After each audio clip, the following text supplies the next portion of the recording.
हरे कृष्ण।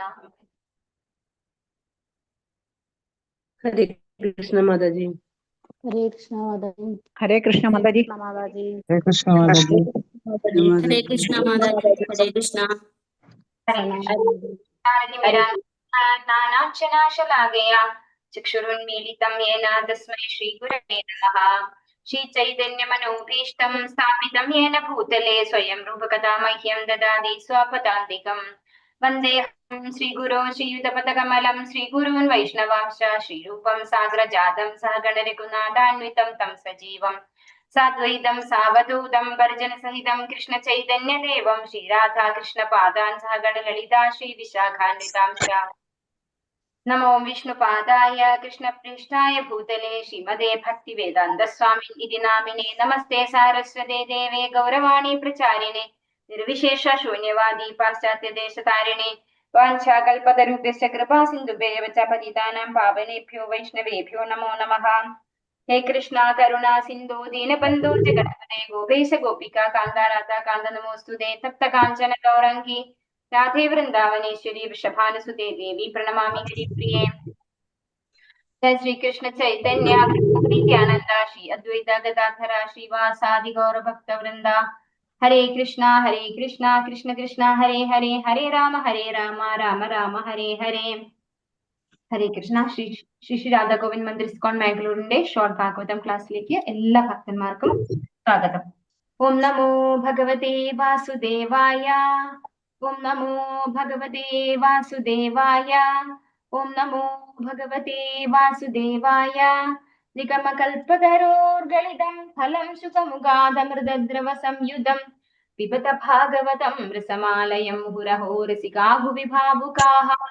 നാരായണം നമസ്കൃത്യ നരം ചൈവ നരോത്തമം ദേവീം സരസ്വതീം വ്യാസം തതോ ജയമുദിരേത്.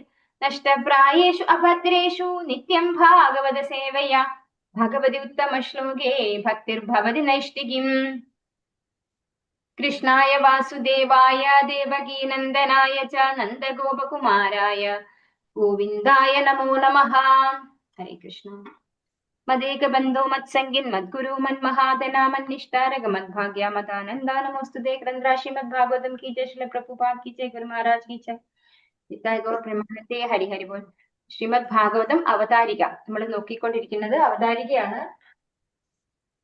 അവതാരികയില് ചൈതന്യ മഹാപ്രഭുവിന്റെ ലീലകളാണ് അല്ലെ. ഇവിടെ നമ്മൾ ലാസ്റ്റ് പറഞ്ഞു നിർത്തിയത് ഷഡ് ഗോസ്വാമിമാരുടെ കൂടെ ചേർന്ന് സന്യാസം സ്വീകരിച്ചതിന് ശേഷം മഹാപ്രഭു ഷഡ് ഗോസ്വാമിമാരുടെ കൂടെ ചേർന്ന് വൃന്ദാവനം ഉദ്ധരിക്കുകയുണ്ടായി എന്ന് പറഞ്ഞു. സന്യാസം സ്വീകരിച്ചയുടൻ മഹാപ്രഭു വൃന്ദാവന യാത്ര ആരംഭിക്കാൻ ആഗ്രഹിച്ചു.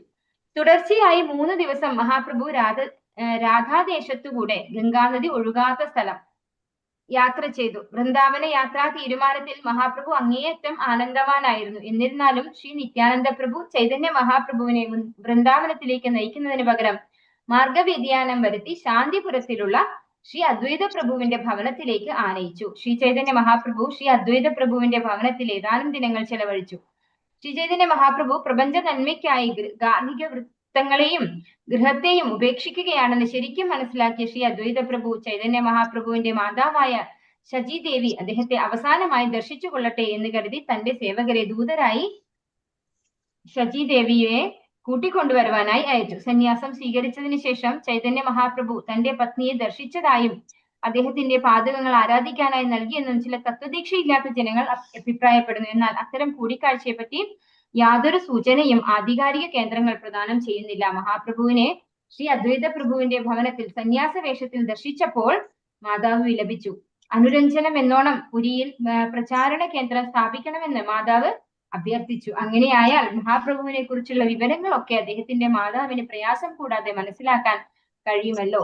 അനന്തരം ശ്രീ ചൈതന്യ മഹാപ്രഭു സ്നേഹനിധിയായ തന്റെ മാതാവിന്റെ അവസാനത്തെ അഭിലാഷം അനുവദിച്ചു കൊടുത്തു. ഈ സംഭവത്തിന് ശേഷം നവദ്വീപിലെ സർവ്വനിവാസികളെയും വേർപാടിന്റെ ദുഃഖസാഗരത്തിലാഴ്ത്തിക്കൊണ്ട് ശ്രീ ചൈതന്യ മഹാപ്രഭു പുരിയിലേക്ക് യാത്ര ആരംഭിച്ചു. അപ്പോ ചൈതന്യ മഹാപ്രഭു 24ാമത്തെ വയസ്സിൽ സന്യാസം സ്വീകരിച്ചു എന്ന് നമ്മൾ കണ്ടു അല്ലെ. ആ സന്യാസം സ്വീകരിച്ച ഉടനെ നടന്ന കാര്യമാണ് ഇവിടെ പറയുന്നത്. സന്യാസം സ്വീകരിച്ച ഉടനെ വൃന്ദാവനത്തിലേക്ക് യാത്ര ചെയ്യാനാണ് ആരാഗ്രഹിച്ചതും തീരുമാനിച്ചതും ചൈതന്യ മഹാപ്രഭു. പക്ഷേ നിത്യാനന്ദ പ്രഭു അദ്ദേഹത്തെ ഡൈവേർട്ട് ചെയ്യാണ് ചെയ്തത്. അതായത് വഴി തെറ്റിച്ച് അദ്വൈത പ്രഭുവിന്റെ വീട്ടിലേക്ക് എത്തിക്കുകയാണ് ചെയ്യുന്നത്. അപ്പോ ആ സന്യാസം സ്വീകരിച്ച ഉടനെയുള്ള സമയമാണ് അല്ലെ. രണ്ടാമത്തെ വിവാഹവും കഴിച്ചതേ ഉള്ളൂ ചൈതന്യ മഹാപ്രഭു. ആദ്യത്തെ പത്നി മരിച്ചതിന് ശേഷം രണ്ടാമത് വിഷ്ണുപ്രിയ ദേവിയെ വിവാഹം കഴിക്കുകയുണ്ടായി. അപ്പോ ആ ഒരു ഘട്ടത്തിലാണ് സന്യാസം സ്വീകരിക്കുന്നത്. അപ്പോ അദ്ദേഹത്തിന്റെ ഉറച്ചൊരു തീരുമാനമാണോ ഈ ഒരു സന്യാസം എന്നുള്ളത് ചിന്തിച്ചുകൊണ്ട് വീട്ടിൽ വിളിച്ചു വരുത്തി. അപ്പോ മനസ്സിലായി ചൈതന്യ മഹാപ്രഭു സീരിയസ് ആയിട്ട് തന്നെ സന്യാസത്തിലേക്ക് പോയിരിക്കുകയാണ്. ഗൃഹം എല്ലാം ഉപേക്ഷിച്ച് ഗാർഹിക വൃത്തങ്ങളെയും ഗൃഹത്തെയും ഉപേക്ഷിക്കുകയാണെന്ന് ശരിയായി മനസ്സിലാക്കി അദ്വൈത പ്രഭു ചൈതന്യ മഹാപ്രഭുവിന്റെ അമ്മയായിട്ടുള്ള ശചി ദേവിയെ അവിടെ ആളയച്ച് വരുത്തുകയാണ് ചെയ്യുന്നത് അദ്ദേഹത്തിനെ കാണാൻ. കാരണം നമ്മൾ പറയുന്നുണ്ട് സന്യാസി ആയി കഴിഞ്ഞാൽ ആ വ്യക്തി സ്ത്രീകളോട് സംസർഗം പുലർത്താൻ പാടില്ല, സ്ത്രീകളുമായിട്ട് അകന്ന് കഴിയണം എന്ന് പറയുമ്പോ അതുകൊണ്ട് തന്നെ ചൈതന്യ മഹാപ്രഭു തന്റെ ഭാര്യയെ പിന്നീട് ഒരിക്കലും കാണാൻ ശ്രമിച്ചിട്ടില്ല എന്നാണ് പറയുന്നത്. ഇവിടെ പറയുന്നു തന്റെ പത്നിയെ ദർശിച്ചതായിട്ട് ആധികാരികമായിട്ടല്ലാത്ത ഒരു തത്വദീക്ഷ ഇല്ലാത്ത ജനങ്ങൾ അഭിപ്രായപ്പെടുന്നു. പക്ഷെ അങ്ങനെ ഒരു ആധികാരികമായിട്ടുള്ള ഒരു കേന്ദ്രങ്ങളോ അത് പറയുന്നില്ല. അങ്ങനെ ഒരു കൂടിക്കാഴ്ച ഉണ്ടായിട്ടില്ല എന്നാണ് പറയുന്നത്. കാരണം അങ്ങനെയാണ് ചൈതന്യ മഹാപ്രഭു നമുക്ക് പറഞ്ഞു തരുന്നത്. അതായത് സന്യാസം സ്വീകരിച്ചിട്ടുണ്ടെങ്കിൽ അദ്ദേഹം എല്ലാ സ്ത്രീകളിൽ നിന്നും വിട്ടുനിൽക്കണം. പക്ഷെ അമ്മയെ മാത്രം നമുക്ക് കാണാൻ അനുവാദം തരുന്നുണ്ട്. അതാണ് ഇവിടെ ശുചി മാതാവിനെ കാണാൻ ചൈതന്യ മഹാപ്രഭു സമ്മതിക്കുന്നു. അപ്പൊ അമ്മയ്ക്ക് വേണ്ടിയിട്ട് പുരിയിൽ താമസിക്കാനാണ് അമ്മ ചൈതന്യ മഹാപ്രഭുവിനോട് പറയുന്നത്. കാരണം എന്തുകൊണ്ടാണ്? അത് അടുത്താണ്, കമ്പാരിറ്റീവ്ലി അടുത്തായതുകൊണ്ട് അവിടെ ആകുമ്പോൾ മഹാപ്രഭുവിനെ കുറിച്ചുള്ള വിവരങ്ങളൊക്കെ അമ്മയ്ക്ക് കിട്ടും എന്നുള്ളത് കൊണ്ട് അവിടെ താമസിക്കാനാണ് അമ്മ റിക്വസ്റ്റ് ചെയ്യുന്നത്. അങ്ങനെ ആ ഒരു സംഭവത്തിന് ശേഷം നവദ്വീപിലുള്ളവർക്കൊക്കെ വേർപാടിന്റെ ദുഃഖമായി അല്ലെ. നമ്മള് ശ്രീകൃഷ്ണ ലീലയില് ഗോപികമാരെ ഭഗവാൻ ദ്വാരകയിലേക്ക് പോയതിനു ശേഷം, ദ്വാരകയല്ല എന്താണ് മധുരയിലേക്ക് പോയതിനു ശേഷം കംസവധത്തിനായിട്ട് പോകുന്നുണ്ടല്ലോ, ആ സമയത്തിന് ശേഷം ഭഗവാനെ കിട്ടാതെ വിലപിക്കുന്നതാണ് ഗോപികമാര്. അതുപോലെ ചൈതന്യ മഹാപ്രഭു സന്യാസം സ്വീകരിച്ച ശേഷം നവദ്വീപിലുള്ളവർക്കൊക്കെ ദുഃഖസാഗരത്തിലേക്ക് വീണുപോയി എന്നാണ് പറയുന്നത്. പുരിയിലേക്കുള്ള യാത്രാമാർഗെ മഹാപ്രഭു അനേകം പ്രധാന സ്ഥലങ്ങൾ സന്ദർശിച്ചു. തന്റെ ഭക്തനായ ശ്രീ മാധവേന്ദ്രപുരിക്ക് വേണ്ടി പാൽപായസം മോഷ്ടിച്ച ഗോപിനാഥ്ജിയുടെ ക്ഷേത്രം അദ്ദേഹം സന്ദർശിച്ചു. പാൽപായസം മോഷ്ടിച്ചതിനാൽ ഗോപിനാഥ്ജി ക്ഷീരചോര ഗോപിനാഥ് എന്ന പേരിൽ അറിയപ്പെടാൻ തുടങ്ങി. അത്യധികം സന്തോഷത്തോടെ ശ്രീ ചൈതന്യ മഹാപ്രഭു ഈ ലീല ആസ്വദിച്ചു. മോഷണ പ്രവണത പരിപൂർണ അവബോധത്തിലുമുണ്ട്. എന്നാൽ ഈ വാസന ഭഗവാനാൽ പ്രദർശിക്കപ്പെട്ടതാകിയാൽ അതിന്റെ അപതയാന സ്വഭാവം നഷ്ടപ്പെടുകയും ഭഗവാനും അദ്ദേഹത്തിന്റെ മോഷണ വാസനയും ഏകവും അനന്യവുമായി തീരുകയും ചെയ്യുന്നു. ആകയാൽ പരമ പരിഗണനയുടെ അടിസ്ഥാനത്തിൽ ചൈതന്യ മഹാപ്രഭുവാൽ പോലും ഈ വാസന പൂജനീയമായി തീരുന്നു. ഗോപിനാഥ്ജിയെ കുറിച്ചുള്ള ഈ രസകരമായ വൃത്താന്തം കൃഷ്ണദാസ കവിരാജ ഗോസ്വാമി അത്യധികം ചൈതന്യ ചരിതാമൃതത്തിൽ വർണ്ണിച്ചിരിക്കുന്നു. ഇതൊരു വലിയ സ്റ്റോറിയാണ്. ഇതൊന്നും ഞാൻ സ്റ്റോറി ഒന്നും പറയുന്നില്ല, ജസ്റ്റ് അതിലുള്ളത് മാത്രം എക്സ്പ്ലെയിൻ ചെയ്ത് പോവാണ്. അപ്പൊ പുരിയിലേക്ക് യാത്ര ചെയ്യുന്നതിന്റെ ഇടയിൽ എല്ലാ പുണ്യസ്ഥലങ്ങളും സന്ദർശിക്കുകയുണ്ടായി ചൈതന്യ മഹാപ്രഭു. അപ്പൊ മാധവേന്ദ്രപുരി എന്ന് പറഞ്ഞു കഴിഞ്ഞാല് ചൈതന്യ മഹാപ്രഭുവിന്റെ ഗുരു ആയിട്ടുള്ള ഈശ്വരപുരിയുടെ ഗുരുവാണ്. അപ്പൊ മാധവേന്ദ്രപുരിയുടെ അവിടെ ഒരു ലീല ഉണ്ടായിട്ടുണ്ട്. അതായത് ക്ഷീരചോര ഗോപിനാഥ് പാൽപായസം മോഷ്ടിച്ച സംഭവം. അതൊരു വലിയൊരു സ്റ്റോറിയാണ്. നമ്മൾ ലെവൽ 1 എല്ലാവരും കേട്ടിട്ടുണ്ടാവും. അതുകൊണ്ട്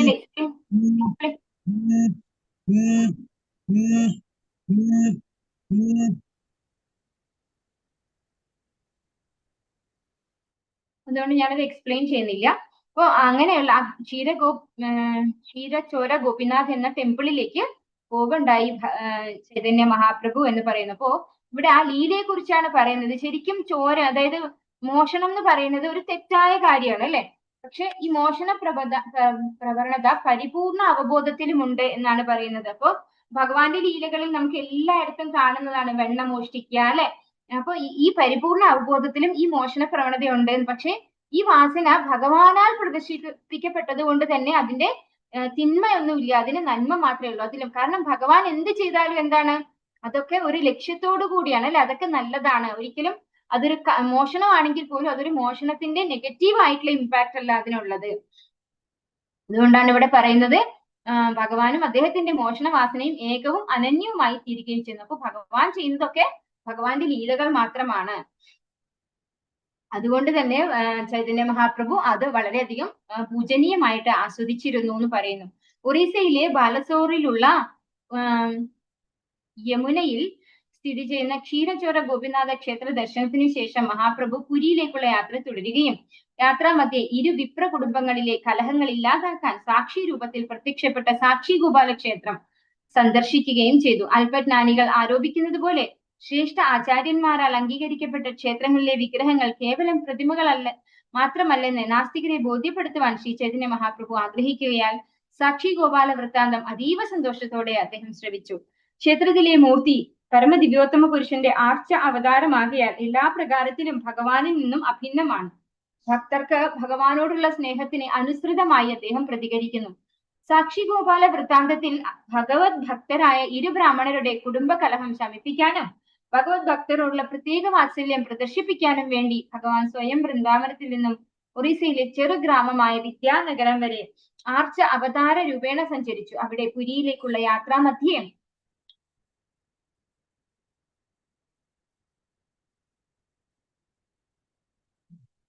ചെറു ഗ്രാമമായ വിദ്യാനഗരം വരെ ആർച്ച അവതാര രൂപേണ സഞ്ചരിച്ചു. അവിടെ പുരിയിലേക്കുള്ള യാത്രാമാർഗെ ആയിരക്കണക്കിന് തീർത്ഥാടകർ ഇന്നും സാക്ഷി ഗോപാല ക്ഷേത്രം സന്ദർശിക്കുന്നു. ചൈതന്യ മഹാപ്രഭു ആ രാത്രി അവിടെ തങ്ങിയ ശേഷം പുരിയിലേക്കുള്ള പ്രയാണം ആരംഭിച്ചു. മാർഗമധ്യേ ചൈതന്യ മഹാപ്രഭുവിന്റെ സന്യാസ ദണ്ഡ് നിത്യാനന്ദ പ്രഭുവാൽ ഛേദിക്കപ്പെടുകയാൽ മഹാപ്രഭു പുറമേക്ക് ക്ഷോഭം പ്രകടമാക്കുകയും സഹചാരികളെ പിന്നിലാക്കി ഏകനായി പുരിയിലേക്കുള്ള തന്റെ പ്രയാണം തുടരുകയും ചെയ്തു. അപ്പോ ഇതിനകത്ത് ചോര ഗോപിനാഥ ക്ഷേത്രത്തിൽ നിന്നും പുറപ്പെട്ടതിന് ശേഷം തിരിച്ചതിന് ശേഷം ചൈതന്യ മഹാപ്രഭു സാക്ഷി ഗോപാലിന്റെ ക്ഷേത്രത്തിൽ പോയി എന്നാണ് പറയുന്നത്. ഇവിടെയുള്ള സാക്ഷി ഗോപാലാണ് ഒറീസ അല്ലെ, ഒറീസ എന്ന സ്ഥലത്തുള്ള സാക്ഷി ഗോപാല ക്ഷേത്രം. ഈ കഥയും ഹരേ കൃഷ്ണ മാതാജി കേൾക്കുന്നില്ലേ? കേക്കാം. ഇത് പുരിയിലുള്ളത് ചൈതന്യ മഹാപ്രഭുവിന്റെ ആണോ അർച്ച വിഗ്രഹം ഉള്ളത്? ചൈതന്യ മഹാപ്രഭു അല്ല, സാക്ഷി ഗോപാലാണ് പറഞ്ഞത്. സാക്ഷി ഗോപാലിന്റെ വിഗ്രഹം എന്നാണ് പറഞ്ഞത്. അപ്പോ ചൈതന്യ മഹാപ്രഭു അവിടെ പോയി എന്നാണ് ഇവിടെ പറയുന്നത്. ചൈതന്യ മഹാപ്രഭു പുരിയിലേക്കുള്ള യാത്രാ മധ്യേ സാക്ഷി ഗോപാല ടെമ്പിളില് ആ ക്ഷേത്രത്തില് പോകണ്ടായി എന്നാണ് പറയുന്നത്. അവിടെ ആ ലീലയെ കുറിച്ചാണ് ചെറുതായിട്ട് വിശദീകരിക്കുന്നത്. ഇവിടെ സാക്ഷി ഗോപാലിന്റെ എന്താന്ന് വെച്ചാൽ ഒരു ബ്രാഹ്മണൻ ഉണ്ടായിരുന്നു, ഒരു പ്രായമായ ഒരു ബ്രാഹ്മണൻ. അദ്ദേഹം ഒരു തീർത്ഥാടനത്തിന് പോയപ്പോ അദ്ദേഹത്തിന് വയ്യാണ്ടായി, സുഖമില്ലാണ്ടായി. ഇപ്പൊ അദ്ദേഹത്തെ ട്രീറ്റ്മെന്റ് ഒക്കെ ചെയ്തത് ഒരു ചെറുപ്പക്കാരനായ ഒരു ബ്രാഹ്മണൻ അദ്ദേഹത്തിന് വേണ്ടുന്ന ശുശ്രൂഷയൊക്കെ കൊടുത്ത് അദ്ദേഹത്തിനെ വളരെ കംഫർട്ടബിൾ ആക്കിക്കൊണ്ട് ആ യാത്ര അയാളെ തിരിച്ചയച്ചു. അപ്പോ യാത്ര മുഴുവൻ അയാൾ പൂർത്തിയാക്കി ഈ ബ്രാഹ്മണന്റെ സഹായത്തോടു കൂടി. അങ്ങനെ ആ ബ്രാഹ്മണനോടുള്ള ഒരു സ്നേഹം കാരണം ആ വൃദ്ധനായ ബ്രാഹ്മണൻ പറഞ്ഞു, എനിക്കൊരു മകളുണ്ട്, വിവാഹപ്രായം എത്തിയ മകള്, അവളെ ഞാൻ നിങ്ങൾക്ക് വിവാഹം കഴിച്ചു തരാം എന്ന് പറയുന്നത് സാക്ഷി ഗോപാലിന്റെ അമ്പലത്തിന്റെ അടുത്ത് വെച്ചാണ്, അവിടെ വെച്ചാണ് പറയുന്നത്. അപ്പോ ഇദ്ദേഹം അത് കഴിഞ്ഞ് കുറെ കാലം കഴിഞ്ഞു, അദ്ദേഹം വീട്ടിലെത്തി, സുഖമായി വീട്ടിലെത്തി, കുറെ കാലം കഴിഞ്ഞു. അങ്ങനെ ഒരു ദിവസം ഈ ബ്രാഹ്മണൻ ഇങ്ങനെ വിചാരിക്കുകയാണ്, ഇദ്ദേഹം എനിക്ക് വാക്ക് തന്നതാണല്ലോ അദ്ദേഹത്തിന്റെ മകളെ വിവാഹം കഴിക്കാൻ വേണ്ടിയിട്ട്.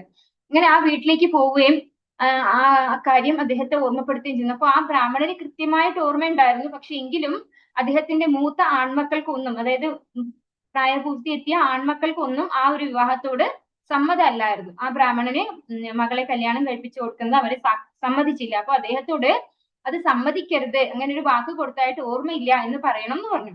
അപ്പോ അങ്ങനെ അതുപോലെ അദ്ദേഹം പറഞ്ഞു. കാരണം അവര് മനസ്സോടു കൂടിയാണെങ്കിലും മക്കളുടെ നിർബന്ധ കാരണം അദ്ദേഹത്തിന് അങ്ങനെ പറയേണ്ടി വന്നു. അപ്പൊ ആ സമയത്ത് ഈ ബ്രാഹ്മണൻ പറഞ്ഞു, അല്ല, ഞാൻ ഗോപാലൻ സാക്ഷിയാണ് അല്ലെ, സാക്ഷി ഗോപാലൻ എന്നാണ് ഇപ്പൊ നമുക്ക് പറയുന്നത്. സാക്ഷി ഗോപാലൻ എന്നുള്ള പേര് വന്നത് സാക്ഷി പറഞ്ഞതിന് ശേഷമാണ്. അപ്പൊ ഗോപാലമൂർത്തി അദ്ദേഹം സാക്ഷിയാണ്, വിഗ്രഹം സാക്ഷിയാണ്.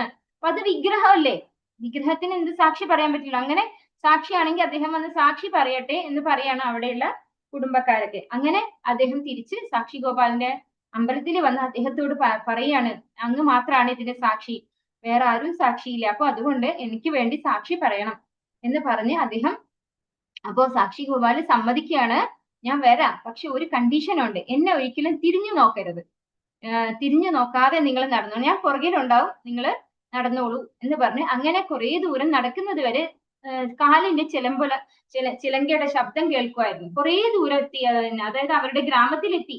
ഏത് ഗ്രാമത്തിലാണോ ആ ബ്രാഹ്മണന്റെ മകള് ചോദിച്ചു പോയിട്ടുണ്ടായിരുന്ന ആ ഗ്രാമത്തിലെത്തി.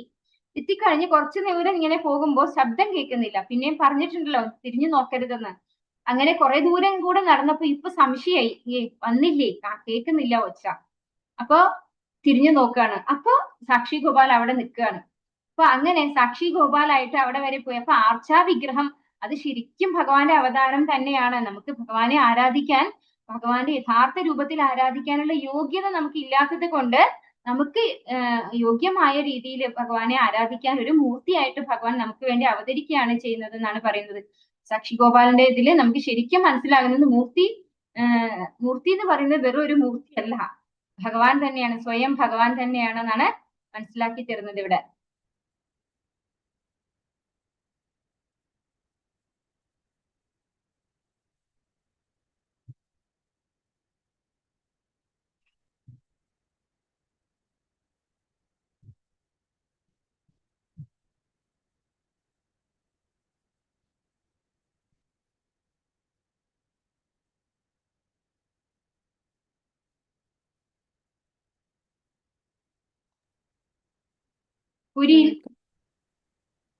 പുരിയിൽ ജഗന്നാഥ ക്ഷേത്രത്തിൽ പ്രവേശിച്ചയുടൻ പിന്നെ ഒരു ലീലയും കൂടി അതിന്റെ ഇടയിലുണ്ട്. ഈ യാത്രയുടെ ഇടയില് ചൈതന്യ മഹാപ്രഭുവിന്റെ സന്യാസ ദണ്ഡ് അത് ഛേദിക്കുന്നു, നിത്യാനന്ദ പ്രഭുവിനാൽ ഛേദിക്കപ്പെടുന്നു. അപ്പൊ ആ സമയത്ത് അല്പം കോപം പ്രകടമാക്കി ചൈതന്യ മഹാപ്രഭു. അതായത് ടോളറൻസ് ഉള്ള ആൾ തന്നെയാണ് ചൈതന്യ മഹാപ്രഭു, എങ്കിലും പൊട്ടിച്ചത് സന്യാസ ദണ്ഡായതുകൊണ്ട് ഇത്തിരി കോപിഷ്ഠനായി. എന്നിട്ട് സഹചാരികളെയൊക്കെ ഒഴിവാക്കി ഏകനായിട്ട് തന്റെ യാത്ര, പുരി ജഗന്നാഥ ക്ഷേത്രത്തിലേക്കുള്ള തന്റെ യാത്ര തുടർന്നു എന്ന് പറയാണ്. പുരിയിൽ ജഗന്നാഥ ക്ഷേത്രത്തിൽ പ്രവേശിച്ചയുടൻ മഹാപ്രഭു അതീന്ദ്രിയ പരമാനന്ദത്താൽ പൂരിതനായി ക്ഷേത്രാങ്കണത്തിൽ ബോധരഹിതനായി നിലംപതിച്ചു. മഹാപ്രഭുവിന്റെ ഈ അതീന്ദ്രിയ പ്രകൃതി ക്ഷേത്രം സൂക്ഷിപ്പുകാർക്ക് മനസ്സിലായില്ല. എന്നാൽ അവിടെ സന്നിഹിതനായിരുന്ന സാർവഭൗമ ഭട്ടാചാര്യർ എന്ന പണ്ഡിത ശ്രേഷ്ഠന് ക്ഷേത്രത്തിൽ പ്രവേശിച്ചയുടൻ പ്രഭു അബോധാവസ്ഥയിലായത് ഒരു സാധാരണ കാര്യമല്ല എന്ന് മനസ്സിലായി.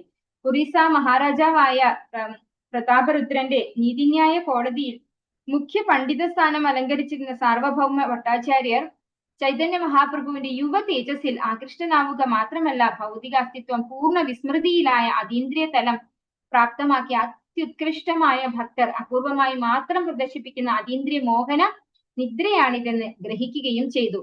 അവണ്ണമുള്ള അതീന്ദ്രിയ അത്ഭുത കർമ്മം ഒരു മുക്താത്മാവാൽ മാത്രമേ സാധ്യമാവുകയുള്ളൂ എന്ന വസ്തുത മഹാപണ്ഡിതനായ സാർവഭൗമ ഭട്ടാചാര്യർക്ക് സുജ്ഞാതമായ അതീന്ദ്രിയ സാഹിത്യ ജ്ഞാനദീപ്തിയാൽ ഗ്രഹിക്കാൻ സാധ്യമായി. ആകയാൽ അദ്ദേഹം ക്ഷേത്ര സൂക്ഷിപ്പുകാരോട് ആരെന്നറിയാത്ത ഈ സന്യാസിയെ ശല്യപ്പെടുത്തരുതെന്ന് അഭ്യർത്ഥിക്കുകയും പ്രഭുവിന്റെ അതീന്ദ്രിയ മോഹന നിദ്രയെ സുസൂക്ഷ്മമായി നിരീക്ഷിക്കുന്നതിനായി ഭട്ടാചാര്യരുടെ ഭവനത്തിൽ അദ്ദേഹത്തെ എത്തിക്കുവാനുള്ള നിർദ്ദേശം നൽകുകയും ചെയ്തു.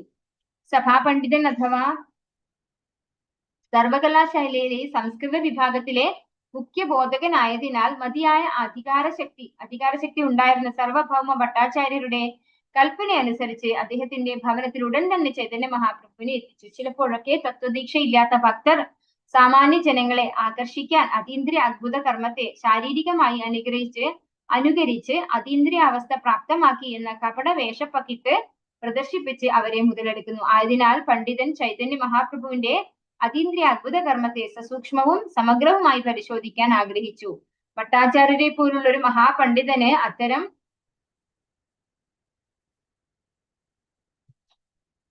കപടനാട്യക്കാരെ തിരിച്ചറിയാൻ സാധിക്കും. അങ്ങനെ വഞ്ചകർ എന്ന് തിരിച്ചറിഞ്ഞാൽ അദ്ദേഹം ഉടൻ തന്നെ അവരെ നിരാകരിക്കും. അപ്പോ ഇവിടെ ചൈതന്യ മഹാപ്രഭു ക്ഷേത്രത്തില്, നമ്മുടെ ജഗന്നാഥപുരി ക്ഷേത്രത്തിലേക്കാണ് യാത്ര ചെയ്തുകൊണ്ടുണ്ടായിരുന്നത് അല്ലെ. ക്ഷേത്രത്തിൽ എത്തിയ ഉടനെ തന്നെ അദ്ദേഹം മോഹാവേശത്താൽ അവിടെ ബോധരഹിതനായി എന്നാണ് ഇവിടെ പറയുന്നത്. പ്രവേശിച്ച ഉടൻ പ്രഭു അബോധാവസ്ഥയിലായി. അപ്പോ ഇത് കാണാൻ അവിടെ ആരുണ്ടായിരുന്നു? സാർവഭൗമ ഭട്ടാചാര്യർ എന്ന ഒരു പണ്ഡിത ബ്രാഹ്മണൻ ഉണ്ടായിരുന്നു. അദ്ദേഹം നമ്മുടെ പ്രതാപരുദ്ര മഹാരാജാവിന്റെ നീതിന്യായ കോടതിയിലെ മുഖ്യ പണ്ഡിതനായിരുന്നു. അദ്ദേഹമാണ് സാർവഭൗമ ഭട്ടാചാര്യർ. അപ്പൊ അദ്ദേഹത്തിന് ഇങ്ങനെയുള്ള ജ്ഞാനം കൃത്യമായിട്ടുണ്ടായിരുന്നു. അതായത് ചൈതന്യ മഹാപ്രഭു ആരാണ്? രാധാറാണിയുടെ ഭാവത്തോടു കൂടി വന്ന ഭഗവാൻ ശ്രീകൃഷ്ണനാണ് അല്ലെ. ഭഗവാൻ ശ്രീകൃഷ്ണൻ തന്നെയാണ് ദാരുബ്രഹ്മനായിട്ട് ജഗന്നാഥപുരിയിലുള്ളത്. അപ്പൊ രാധാറാണിയുടെയും ഭഗവാന്റെയും ആ ഒരു സമാഗമനം, അതാണ് അവിടെ ശരിക്കും സംഭവിക്കുന്നത്. അപ്പൊ രാധാഭാവത്തിലാണ് ഭഗവാൻ ചൈതന്യ മഹാപ്രഭു ഉള്ളത്. അപ്പൊ അങ്ങനെയാണ് അവിടെ ആ ഒരു അതീന്ദ്രിയമായ ഒരു എന്താ പറയാ മോഹാലസ്യം അല്ലെങ്കിൽ അബോധാവസ്ഥ ഉണ്ടാകുന്നു. അത് കണ്ട ഉടൻ സാർവഭൗമ ഭട്ടാചാര്യർക്ക് മനസ്സിലാകുന്നു ഇത് എന്താണ് സംഭവം എന്ന്. പക്ഷെ ചിലരൊക്കെ എന്താ പറയാ അത് ഭാവിക്കും. പക്ഷെ ഇതൊരിക്കലും അങ്ങനെ, ചൈതന്യ മഹാപ്രഭു സ്വയം ഭഗവാന്റെ തന്നെ അവതാരമാണ്. അപ്പൊ അത് വ്യക്തമായിട്ട് മനസ്സിലാക്കാനും അദ്ദേഹത്തെ സ്വന്തം ഭവനത്തിലേക്ക് കൊണ്ടുപോകാനും ആര്യപ്പെടുന്ന് പറയുന്നു, സാർവഭൗമ ഭട്ടാചാര്യർ പറയുന്നു. അങ്ങനെ അദ്ദേഹം ഒരു ഉയർന്ന പൊസിഷനിലായത് കൊണ്ട് തന്നെ അദ്ദേഹത്തെ എല്ലാവരും അനുസരിച്ചു. അപ്പൊ അദ്ദേഹത്തിന് നാട്യക്കാരെയും മനസ്സിലാക്കാൻ സാധിക്കും, ചൈതന്യ മഹാപ്രഭുവിനെ മനസ്സിലാക്കാൻ സാധിക്കും. അതിനുള്ള പാണ്ഡിത്യം സാർവഭൗമ ഭട്ടാചാര്യർക്ക് ഉണ്ടായിരുന്നു.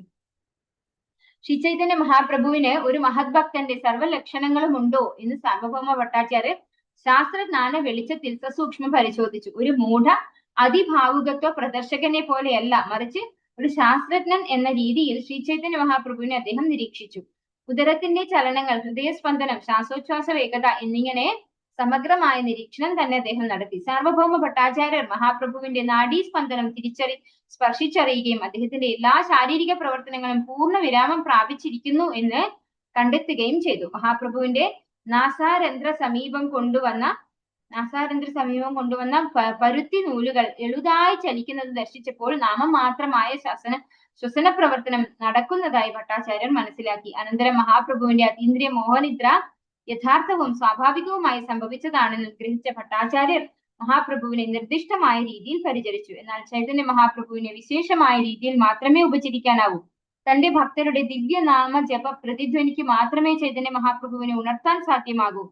ചൈതന്യ മഹാപ്രഭു സാർവഭൗമ ഭട്ടാചാര്യർക്ക് അപരിചിതനാകയാൽ ഈ വിശേഷ ചികിത്സയെ കുറിച്ച് ഭട്ടാചാര്യർ അജ്ഞനായിരുന്നു. മഹാപ്രഭുവിനെ ആദ്യമായി ക്ഷേത്രത്തിൽ ദർശിച്ചപ്പോൾ നിരവധി തീർത്ഥാടകരിൽ ഒരാളായി മാത്രമാണ് ഭട്ടാചാര്യർ അദ്ദേഹത്തെ കരുതിയത്. അപ്പോ സാർവഭൗമ ഭട്ടാചാര്യർക്ക് ചൈതന്യ മഹാപ്രഭു സ്വയം ഭഗവാന്റെ അവതാരമാണെന്ന വ്യക്തമായ ധാരണ ഇല്ലായിരുന്നു. അദ്ദേഹം ആദ്യമായിട്ടാണ്, അപരിചിതനായിരുന്നു എന്ന് ഇവിടെ പറയുന്നു അല്ലെ.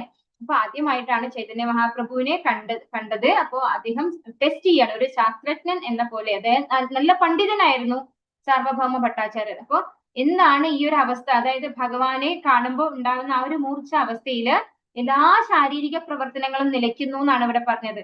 അദ്ദേഹം ടെസ്റ്റ് ചെയ്തപ്പോ ആ ശ്വസനം, അതായത് മൂക്കിന്റെ അടുത്ത് വെച്ച പഞ്ഞി വളരെ ചെറുതായിട്ടൊന്ന് അനങ്ങുന്നു. അത്ര മാത്രമാണ് ആ ജീവന്റെ ഒരു നിലനിൽപ്പ്. ബാക്കി എല്ലാ ശാരീരിക പ്രവർത്തനങ്ങളും വിരാമം പ്രാപിച്ചിരിക്കുന്നു എന്നാണ് പറഞ്ഞത്. അതായത് എല്ലാ പ്രവർത്തന നിരതമായിരിക്കുന്നു. അപ്പൊ അദ്ദേഹത്തിനെ ഉണർത്താൻ ഹരേ കൃഷ്ണ മഹാമന്ത്രം മാത്രം മതി എന്നുള്ളത് ആർക്ക് അറിവില്ലായിരുന്നു? സാർവഭൗമ ഭട്ടാചാര്യർക്ക് അറിവില്ലായിരുന്നു. കാരണം അദ്ദേഹം ആദ്യമായിട്ടാണ് മഹാപ്രഭുവിനെ ദർശിച്ചത്. അതുകൊണ്ട് പല തീർത്ഥാടകരിൽ ഒരാളായിട്ട് മാത്രമാണ് ഭട്ടാചാര്യർ അദ്ദേഹത്തെ കരുതിയത്. പക്ഷെ അദ്ദേഹത്തിന്റെ ഈ മോഹാലസ്യം അല്ലെങ്കിൽ ഈ മൂർച്ഛാവസ്ഥ വളരെ ന്യായമായിട്ടുള്ള, ശരിയായിട്ടുള്ള ഒരു ഭക്തന് സംഭവിച്ചിട്ടുള്ളതാണ്, സ്വാഭാവികമായിട്ട് സംഭവിച്ചിട്ടുള്ളതാണ്, അല്ലാണ്ട് കാപട്യമായിട്ട് അഭിനയിക്കുന്നതല്ല എന്ന് അദ്ദേഹത്തിന് വ്യക്തമായിട്ട് മനസ്സിലാക്കാനും സാധിച്ചു. അല്പസമയത്തിന് ശേഷം മഹാപ്രഭുവിന്റെ അനുയായികൾ ക്ഷേത്രത്തിൽ എത്തിച്ചേരുകയും അതീന്ദ്രിയ വൃത്തികൾ പ്രകടമാക്കി മഹാപ്രഭുവിനെ ഭട്ടാചാര്യരുടെ ഭവനത്തിലേക്ക് കൂട്ടിക്കൊണ്ടുപോയ വിവരം അറിയിക്കുകയും ചെയ്തു. ക്ഷേത്രത്തിലെ തീർത്ഥാടകർ അപ്പോഴും ആ സംഭവത്തെ കുറിച്ചുള്ള ജൽപ്പിതങ്ങളിൽ ഏർപ്പെട്ടിരിക്കുകയായിരുന്നു. എന്നാൽ തീർത്ഥാടകരിൽ ഒരാൾ ഗദാധര പണ്ഡിതന് പരിചയമുണ്ടായിരുന്ന ഗോപിനാഥ ആചാര്യനെ ആകസ്മികമായി കണ്ടുമുട്ടുകയും അങ്ങനെ അയാളിൽ നിന്നും ചൈതന്യ മഹാപ്രഭു ഗോപിനാഥ ഭട്ടാചാര്യരുടെ സാന്യനായ സാർവഭൗമ ഭട്ടാചാര്യരുടെ വസതിയിൽ അബോധാവസ്ഥയിൽ ശയിക്കുകയാണെന്ന് മനസ്സിലാക്കുകയും ചെയ്തു. സംഘത്തിലെ എല്ലാവരും ഗദാധര പണ്ഡിതൻ ഗോപിനാഥ ആചാര്യനെ പരിചയപ്പെടുത്തി കൊടുക്കുകയും അദ്ദേഹം അവരെ ചൈതന്യ മഹാപ്രഭു ആത്മീയ സമാധിയിൽ അബോധാവസ്ഥയിൽ ശയിക്കുന്ന ഭട്ടാചാര്യരുടെ വസതിയിലേക്ക് ക്ഷണിച്ചു കൊണ്ടുപോവുകയും ചെയ്തു. സഖാംഗങ്ങൾ എല്ലാവരും പതിവ് പോലെ പാവനമായ ഹരിനാമം ഉച്ചത്തിൽ ജപിക്കുകയാൽ മഹാപ്രഭു ബോധം വീണ്ടെടുത്തു. അനന്തരം ഭട്ടാചാര്യർ നിത്യാനന്ദ പ്രഭു ഉൾപ്പെടെയുള്ള സഹചാരികളെ എല്ലാം സ്വീകരിച്ചിരുത്തി അവരോട് തന്റെ പൂജ്യ അതിഥികളാകണമെന്ന് അപേക്ഷിച്ചു. മഹാപ്രഭു ഉൾപ്പെടെയുള്ള സംഘം സാഗര സ്നാനത്തിനായി ഗമിച്ചപ്പോൾ ഭട്ടാചാര്യർ അവർക്കുള്ള ഭക്ഷണവും വാസസ്ഥലവും കാശി മിശ്രയുടെ ഭവനത്തിൽ ഒരുക്കി. അദ്ദേഹത്തിന്റെ സഹോദരി ഭർത്താവായ ഗോപിനാഥ ആചാര്യരും ഈ ഒരുക്കങ്ങളിൽ അദ്ദേഹത്തെ സഹായിച്ചു. ഈ വേളയിൽ ഇരു സാല്യന്മാരും മഹാപ്രഭുവിന്റെ ദിവ്യത്വത്തെ കുറിച്ചുള്ള സൗഹൃദ സംഭാഷണത്തിൽ ഏർപ്പെട്ടു. ഈ വാഗ്വാദങ്ങളിൽ മഹാപ്രഭുവിനെ നേരത്തെ അറിയാമായിരുന്ന ഗോപിനാഥ ആചാര്യർ തന്റെ പാദമുഖത്തിൽ പ്രഭു പരമദിവ്യോത്തമ പുരുഷനാണെന്നും എന്നാൽ ഭട്ടാചാര്യർ മഹാപ്രഭുവിനെ അതിശ്രേഷ്ഠ ഭക്തരിൽ ഒരാളെന്നും സമർത്ഥിക്കാൻ പരിശ്രമിച്ചു. പ്രാമാണിക ശാസ്ത്ര ദർശനങ്ങളുടെ വീക്ഷണകോണിൽ നിന്നാണ് ഇരുവരും വാദപ്രതിവാദങ്ങൾ നടത്തിയത്. അല്ലാതെ അതിഭാവുകരായ പൊതുജന അഭിപ്രായത്തിന്റെ അടിസ്ഥാനത്തിലല്ല. ഭഗവത് അവതാരമാണോ എന്ന് തീർച്ചപ്പെടുത്തുന്നത് പ്രാമാണിക ശാസ്ത്ര അനുസൃതമാണ്, അല്ലാതെ മൂഢരായ മതഭ്രാന്തരുടെ പ്രചുരമായ സമ്മതിദാനത്താലല്ല. എന്നാൽ ചൈതന്യ മഹാപ്രഭു യഥാർത്ഥ ഭഗവത് അവതാരമാകുന്നു.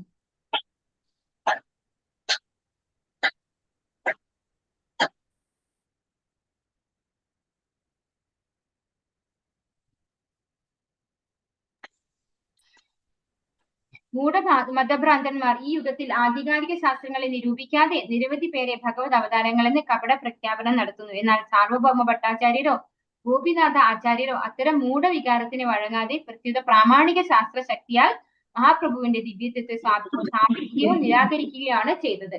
അപ്പോ ഈ ഒരു പാരഗ്രാഫിൽ എന്താണ് പറയുന്നത്? ഇങ്ങനെ മൊഹാലസ്യത്തിലല്ലേ ഇവിടെ എന്താ പറയുന്നത്? അദ്ദേഹം അബോധാവസ്ഥയിൽ ആത്മീയ സമാധിയിൽ അബോധാവസ്ഥയിൽ ശയിക്കുന്ന ഭഗവാൻ ചൈതന്യ മഹാപ്രഭുവിനെ ആരിവിടെ കാണുകയാണ് ചെയ്യുന്നത്? ഗദാധര പണ്ഡിറ്റ്. ഗദാധര പണ്ഡിറ്റ് ആരാണ്? സ്വയം രാധാറാണിയാണ്. അപ്പോ ഭഗവാൻ രാധാറാണിയുടെ ഭാവത്തിൽ വന്നതാണ് ചൈതന്യ മഹാപ്രഭു എങ്കിൽ സ്വയം രാധാറാണി തന്നെയാണ് ഗദാധര പണ്ഡിതായിട്ട് വന്നത്. അപ്പോ ഗദാധര പണ്ഡിതും ആ വിവരം അവിടെ വന്നപ്പോൾ അറിയുകയാണ് ചെയ്യുന്നത്. കാരണം സാർവഭൗമ ഭട്ടാചാര്യർക്ക് ചൈതന്യ മഹാപ്രഭുവിനെ വ്യക്തമായിട്ട് അറിയില്ല, അദ്ദേഹം ഭഗവാനാണ് എന്നുള്ള സത്യം അറിയില്ല.